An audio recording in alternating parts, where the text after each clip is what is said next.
Selamat datang di Animal Box, tempat kita menjelajahi keajaiban alam dan makhluk-makhluknya yang menakjubkan.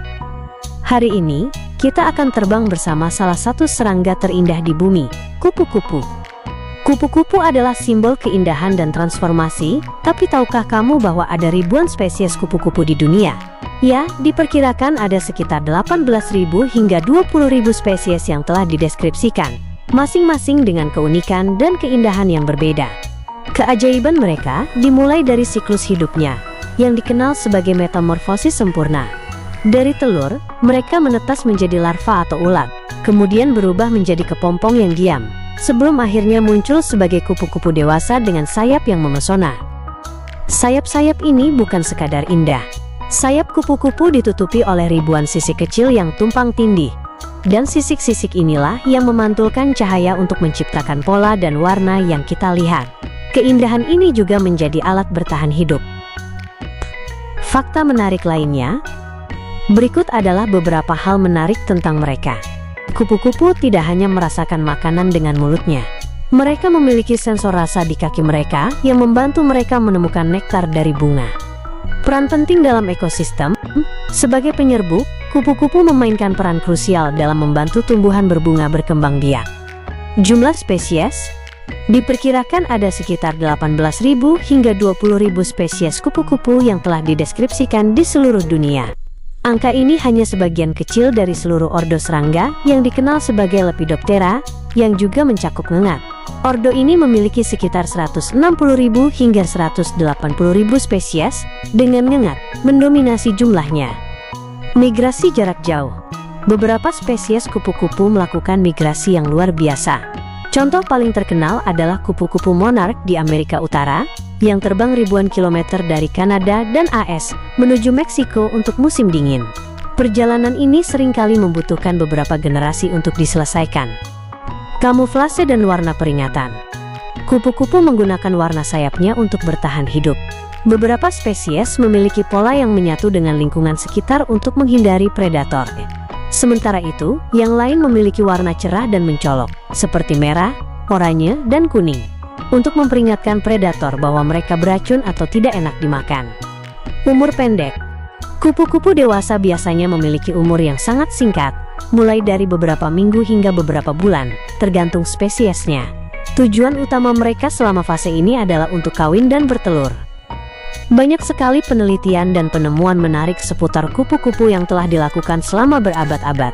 Salah satu penemuan paling terkenal dalam entomologi, ilmu tentang serangga, adalah teori mimikri Batesian, yang dicetuskan oleh naturalis Inggris bernama Henry Walter Bates pada abad ke-19.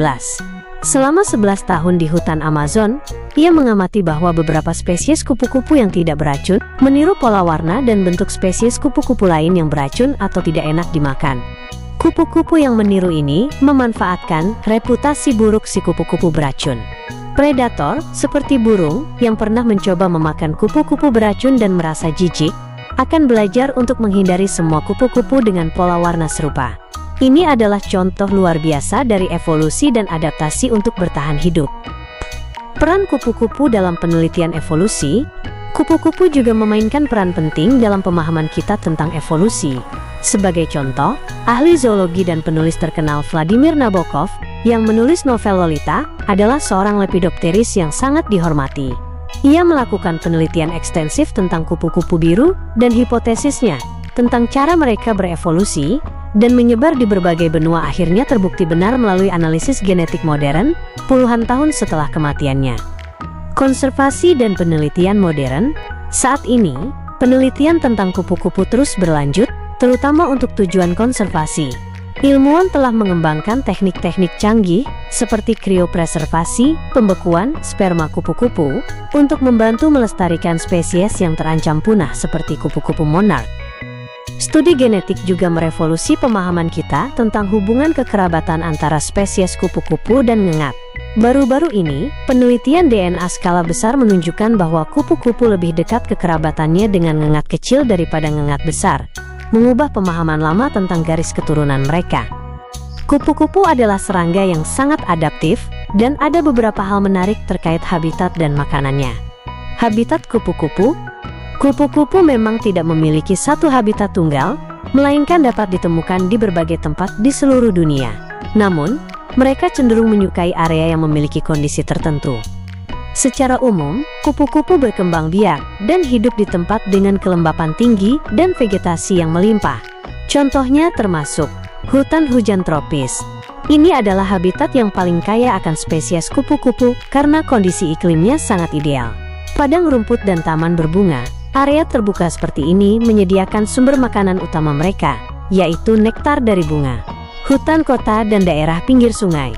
Bahkan di lingkungan perkotaan, jika ada cukup tanaman dan kelembapan, kupu-kupu dapat ditemukan dengan mudah. Setiap spesies kupu-kupu seringkali memiliki preferensi habitat yang lebih spesifik. Ada yang hanya hidup di dataran tinggi, sementara yang lain lebih suka di dataran rendah. Ketersediaan tumbuhan inang, yaitu tumbuhan tempat mereka bertelur, juga menjadi faktor krusial dalam menentukan habitat suatu spesies kupu-kupu. Makanan selain nektar bunga. Meskipun nektar adalah makanan utama kupu-kupu dewasa, mereka juga mengonsumsi berbagai hal lain untuk mendapatkan nutrisi yang dibutuhkan. Ini karena nektar kaya akan gula sebagai sumber energi, tetapi seringkali kurang dalam mineral dan nutrisi penting lainnya. Berikut adalah beberapa makanan lain yang dimakan oleh kupu-kupu. Banyak spesies kupu-kupu menyukai cairan dari buah yang sudah membusuk karena kandungan gula dan nutrisi fermentasinya. Beberapa kupu-kupu mengisap getah dari pohon yang terluka.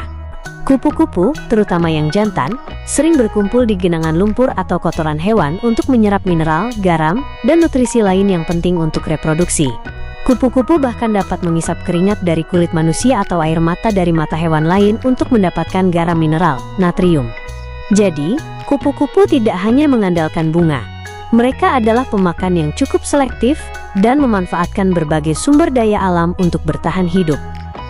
Kupu-kupu adalah pengingat bahwa keindahan sejati seringkali ditemukan dalam hal-hal kecil, dan bahwa setiap makhluk memiliki cerita yang luar biasa. Terima kasih sudah menonton Animal Box hari ini.